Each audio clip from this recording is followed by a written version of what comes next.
मेरी मालकिन अपने 2 महीने के बेटे को डिब्बे वाला दूध पिलाती थी, लेकिन उनका बेटा हर समय बीमार रहता था। डॉक्टर का कहना था कि बच्चे को माँ के दूध की सख्त ज़रूरत है, मगर मालकिन अपने बेटे को अपना दूध नहीं पिलाती थी। मालिक ने मुझसे कहा कि मैं तुम्हें 50,000 रुपये दूंगा, तुम मेरे बेटे को अपना दूध पिलाया करो। मैं 50,000 का सुनकर मान गई। मैं मालकिन के बच्चे को खुश होकर अपना दूध पिलाती थी, मगर मैं जिस समय भी बच्चे को दूध पिलाती, बड़े मालिक मेरे सर पर खड़े रहते और बच्चे को देखते रहते। मुझे बड़ी शर्म आती थी, मगर मैं उन्हें कुछ कह नहीं सकती थी, क्योंकि मुझे 50,000 रुपये जो मिल रहे थे।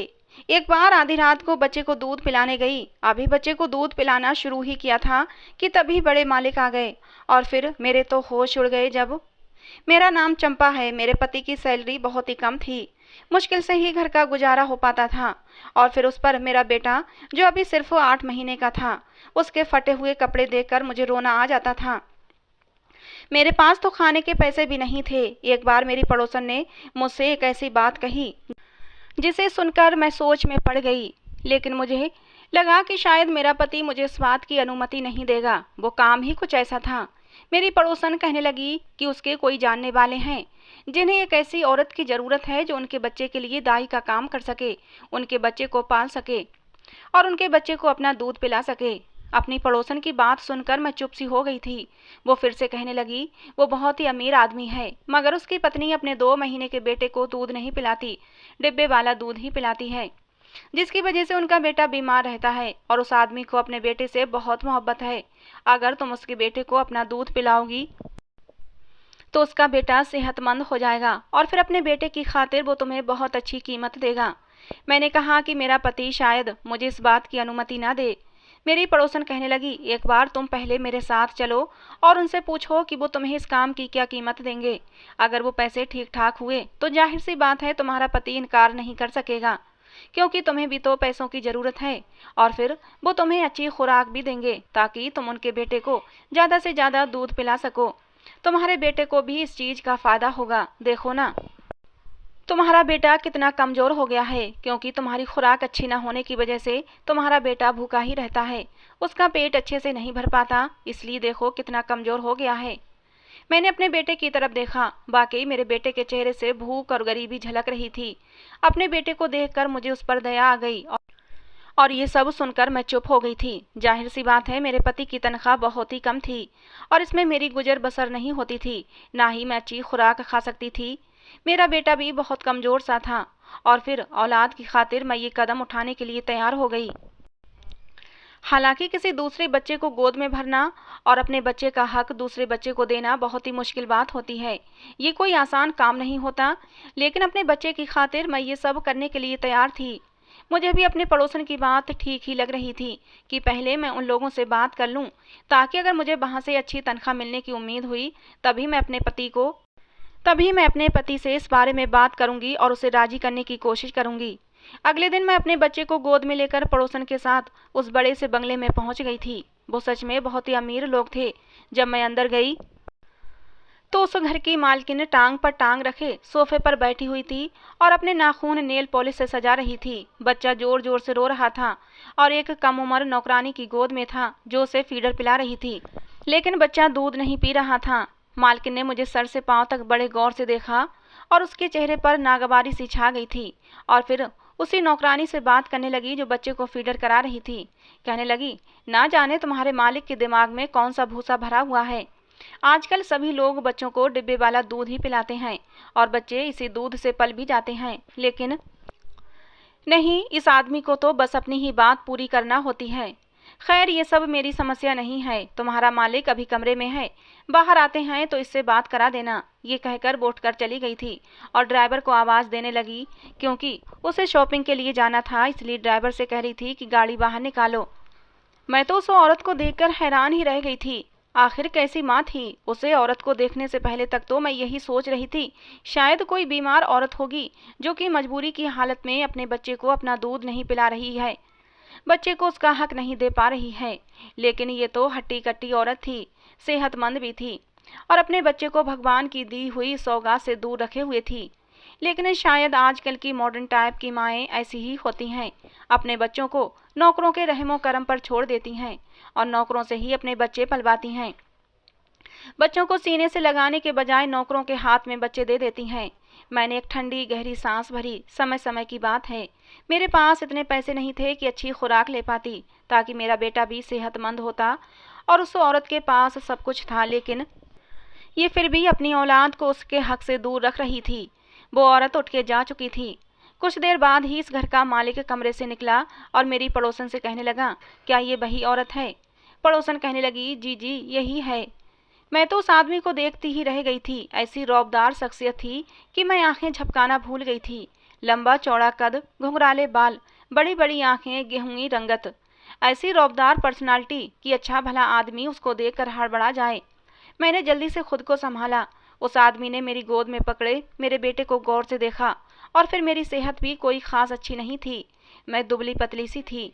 वो कहने लगा, इन्हें तो खुद खुराक की अच्छी खासी ज़रूरत है, ये भला मेरे बच्चे को कैसे पाल सकती हैं? मैंने उसकी बात सुनी और कहा, रोजी रोटी देना तो भगवान के हाथ में होता है। जिस भगवान ने बच्चे दिए हैं तो बच्चों की खुराक का जरिया भी बनाया है, और ताकत भी बच्चों को वही देता है। मेरी बात सुनकर उसने बड़े गौर से मुझे देखा और कहने लगा, मेरा बच्चा बहुत बीमार रहने लगा है, क्योंकि उसे डिब्बे वाला दूध हजम ही नहीं होता। डॉक्टर कहते हैं कि इस बच्चे को माँ के दूध की सख्त ज़रूरत है, लेकिन मेरी पत्नी किसी भी तौर पर राजी नहीं है कि बच्चे को उसका ये हक दिया जाए। मैं अपने बेटे के लिए बहुत परेशान रहता हूँ। मेरा बेटा मेरे लिए सब कुछ है, मैं उससे बहुत प्यार करता हूँ। ऐसा समझ लो मेरा बेटा मेरी सबसे बड़ी कमजोरी है। मैंने कहा कि आप मुझे कितने पैसे दे सकते हैं? मेरे सवाल पर वो कहने लगा, जितने तुम चाहो मैं उतने दे दूंगा। मुझे पैसे देने में कोई दिक्कत नहीं है। मेरे पास भगवान का दिया सब कुछ है, बस मेरा बेटा ठीक हो जाए, मुझे और कुछ नहीं चाहिए। उसने मुझे महीने के 50,000 रुपये देने को कहा, और ये सुनकर तो मेरी आंखें हैरत से फटी की फटी रह गई थीं। ये तो मेरी ज़रूरत से अच्छे खासे ज़्यादा पैसे थे। मैंने कहा, मैं सोचकर और अपने पति से बात करके बताऊंगी, आपको जवाब दूंगी। और फिर मैं वहाँ से चली आई थी। जब मैंने अपने पति को बताया तो पहले तो वो खामोश हो गया, लेकिन थोड़ी सी तू तू मैमे के बाद उसने मुझे इजाज़त दे दी थी। अगले दिन जब मैं उस बंगले पर गई, मालिक घर पर ही मौजूद था। मुझे देखकर अपना बेटा मुझे पकड़ा दिया और कहने लगा, आज तुमको दिन भर यहीं रहना पड़ेगा। हाँ, रात को 10 बजे के बाद तुम जा सकती हो। मैं अपने बेटे को भी साथ लाई थी। मैं एक नौकरानी के साथ एक दूसरे कमरे में चली गई। ये कमरा इसी बच्चे के लिए बनाया गया था। वो बच्चा लगातार रोए जा रहा था। शायद उसे बहुत तेज भूख लगी हुई थी। भूख की वजह से ही वो जोर जोर से रो रहा था। मुझसे उसकी हालत देखी नहीं गई। आखिर मैं भी तो एक माँ थी, मुझे उस पर दया आ गई। मैंने उसे अपने साथ लगा लिया और उसे चुप करवाया। लेकिन उस बच्चे को मेरी गोद में देकर मेरा बेटा बड़े गौर से मुझे ही देख रहा था। मैं अपने बच्चे के हक पर किसी और को भी शामिल कर चुकी थी। मेरा बेटा बार बार मेरी तरफ लपक कर मेरी गोद में आने की कोशिश कर रहा था, लेकिन उस समय मालिक का बेटा मेरी गोद में था। मैं उसे दूध पिलाकर सुलाने की कोशिश कर रही थी। मैंने अपने बेटे के चेहरे पर एक अजीब सी बेचैनी देखी थी। कुछ ही देर में मालिक का बेटा सो चुका था। दूध पीने के बाद उसके पेट में जो भूख की आग लगी हुई थी वो शांत हो गई थी, और वो आग शांत होते ही मालिक का बेटा आराम से सो चुका था। लेकिन मेरा बेटा जब भी मेरी तरफ लपकता, मैं मजबूरन उसे खुद से पीछे हटाने की कोशिश करती। मुझे लग रहा था कि जैसे अभी मेरा बेटा रो देगा। इसीलिए मैंने मालिक के बच्चे के खिलौने अपने बेटे के चारों तरफ फैला दिए। फिर मेरा बेटा उन खिलौनों से बहल गया था। मैंने उस बच्चे को सुलाया और बेड पर लिटा दिया। कमरे में एसी भी ऑन था, और फिर मेरे बच्चे को भी भूख लग रही थी। कुछ उसका भी सोने का समय था। मैंने अपने बेटे को भी सुला दिया, लेकिन अब मैं ये सोच रही थी कि अपने बेटे को लिटाऊं कहाँ पर। बेड तो मालिक के बेटे का था, और उस बेड पर अपने बेटे को मैं नहीं सुला सकती थी। आखिर हम गरीब लोग थे, हमारी इतनी औकात कहाँ थी कि नरम गुदगुदे बेड पर मालिक के बेटे के साथ मैं अपने बेटे को सुला सकती। मैंने अपने बेटे को जमीन पर ही लिटा दिया और खुद भी उसके बराबर ही बैठ गई। अभी कुछ ही देर हुई थी कि कमरे का दरवाज़ा खुला और एक नौकरानी कमरे में दाखिल हुई। उसके हाथ में दूध का एक गिलास था। नौकरानी ने दूध का गिलास मेरे हाथ में थमा दिया। मैं उसे हैरत से देखने लगी। वो नौकरानी बोली, मालिक कह रहे हैं कि तुम इसे पियो, और कुछ ही देर बाद मैं तुम्हें फल भी ला कर दूंगी। वो सारे के सारे फल तुम्हें खाना पड़ेंगे। ये सुनकर मुझे बहुत हैरत हुई थी। मैंने कहा, ये सब मैं कैसे खाऊंगी? वो नौकरानी कहने लगी, मालिक का हुक्म है। वो कह रहे हैं कि आपकी अच्छी खुराक रहेगी तभी उनका बेटा भी सेहतमंद रहेगा, क्योंकि आपकी अच्छी खुराक होगी तभी उनके बेटे को आप पेट भर के दूध पिला सकेंगी। ये सुनकर मैंने दूध का पूरा गिलास पी लिया। पूरे 1 साल बाद मैं दूध का भरा हुआ पूरा गिलास पी रही थी, वरना तो रोज बस 2-3 घूंट दूध में ही पत्ती 1 कप में डालकर पतली सी चाय पीने को मिलती थी। ना जाने क्यों मेरी आंखों से आंसू बह रहे थे। समय भी इंसान को कैसे कैसे मोड़ दिखाता है। कहाँ मैं एक रोटी को तरसती थी और यहाँ मेरे सामने दुनिया जहान की हर चीज रखी हुई थी, सिर्फ उस मालिक के बच्चे की वजह से। कुछ ही दिनों में मेरी सेहत में फर्क नजर आना शुरू हो गया था। मेरा सूखा हड्डियों वाला शरीर अब भरने लगा था, चेहरे पर चमक आने लगी थी। खुद को आईने में देखती तो पहचान ही नहीं पाती।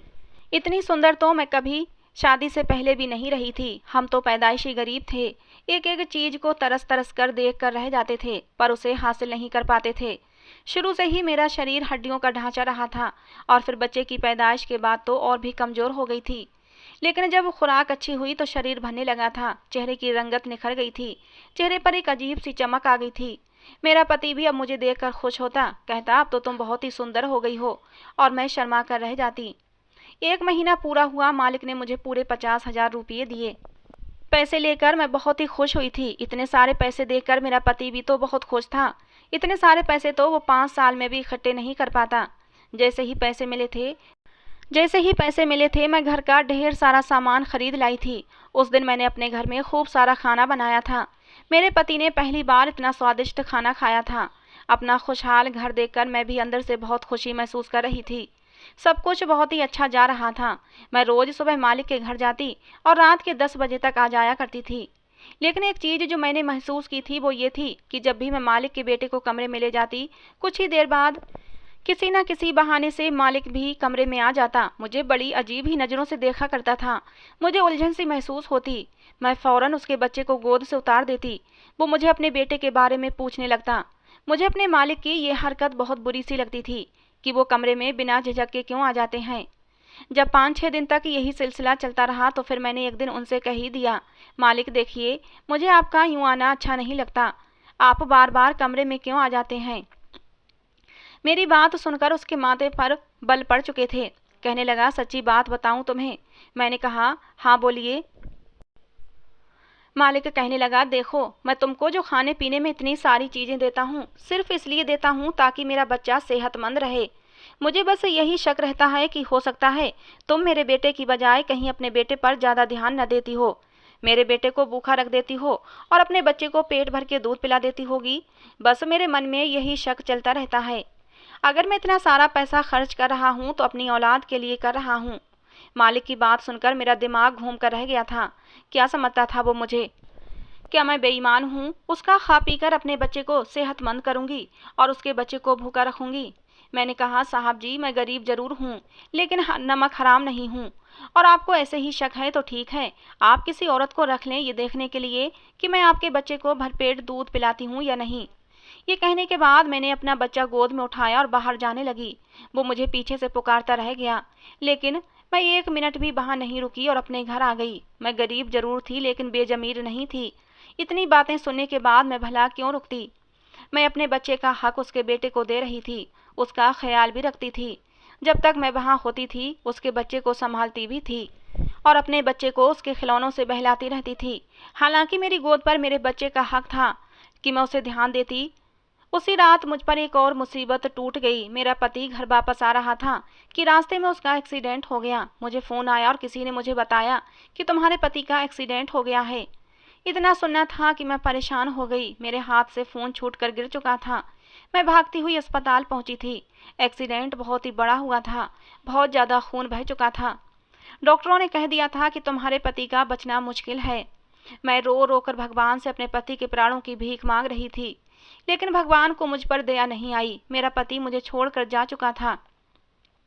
जब डॉक्टर ने मुझे बताया कि तुम्हारा पति अब इस दुनिया में नहीं रहा तो मैं बेहोश होकर गिर चुकी थी। होश में आई तो मेरा सब कुछ लुट चुका था। कभी अपने कुछ ही महीने के बच्चे को देखती तो कभी अपने पति के मुर्दा शरीर को। मैं फूट फूट कर रो रही थी। कुछ समझ नहीं आ रहा था क्या करूं। कब मेरे पति का पोस्टमार्टम हुआ और कब वो घर ले जाए गए, मुझे कुछ होश नहीं था।